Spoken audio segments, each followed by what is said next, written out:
வீடியோக்குள்ள போகிறதுக்கு முன்னாடி சப்ஸ்கிரைப் பட்டனை கிளிக் பண்ணி பக்கத்தில் இருக்க பெல் ஐக்கானையும் கிளிக் பண்ணிக்கோங்க. அப்போ தான் எங்கள் வீடியோவை நீங்கள் உடனுக்குடன் பார்க்கலாம்.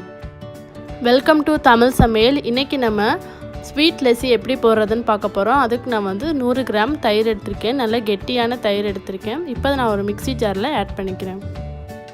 இப்போ நான் இது கூட 3 டேபிள் ஸ்பூன் சுகர் ஆட் பண்ணிக்கிறேன். உங்களுக்கு அதிகமாக வேணும் அப்படின்னா நீங்கள் இன்னும் கொஞ்சம் கூட ஆட் பண்ணிக்கலாம். அடுத்து நான் ஒரு பிஞ்ச் உப்பை ஆட் பண்ணிக்கிறேன். இப்போ நான் இது கூட 1 கப் தண்ணீர் சேர்த்துக்கிறேன். இப்போ நான் இது கூட கொஞ்சமாக ஐஸ் க்யூப் சேர்த்துக்கிறேன். ஐஸ் க்யூப் சேர்த்துட்டு இப்போ அதை நல்லா நான் பிளெண்ட் பண்ணிக்கிறேன். இப்போ அவ்வளோதான், நான் பிளெண்ட் பண்ணிட்டேன். இதை ஒரு கிளாஸ்க்கு ட்ரான்ஸ்ஃபர் பண்ணிக்கிறேன். இப்போ நம்மளுக்கு ரொம்பவே சுவையான ஸ்வீட் லஸ்ஸி ரெடி ஆகிடுச்சு. வீட்டிலே நீங்கள் இதை பண்ணிடலாம். ஒரு 5 மினிட்ஸ் கூட ஆகாது. ஸோ இந்த வெயில் காலத்துக்கு இந்த மாதிரி ட்ரிங்க்ஸை நிறையா குடிச்சிட்டு வாங்க. ரொம்பவே உடம்புக்கு நல்லது. ஸோ எப்படி இருந்துச்சுன்னு ட்ரை பண்ணி பார்த்துட்டு கமெண்ட் பாக்ஸில் கமெண்ட் பண்ணுங்கள், லைக் ஷேர் பண்ணுங்கள். அண்ட் இந்த மாதிரி வீடியோஸ் வேணும் அப்படின்னா மறந்துடாமல் சேனலையும் சப்ஸ்கிரைப் பண்ணி பக்கத்தில் இருக்க பெல் ஐக்கானையும் கிளிக் பண்ணிக்கோங்க. தேங்க்யூ.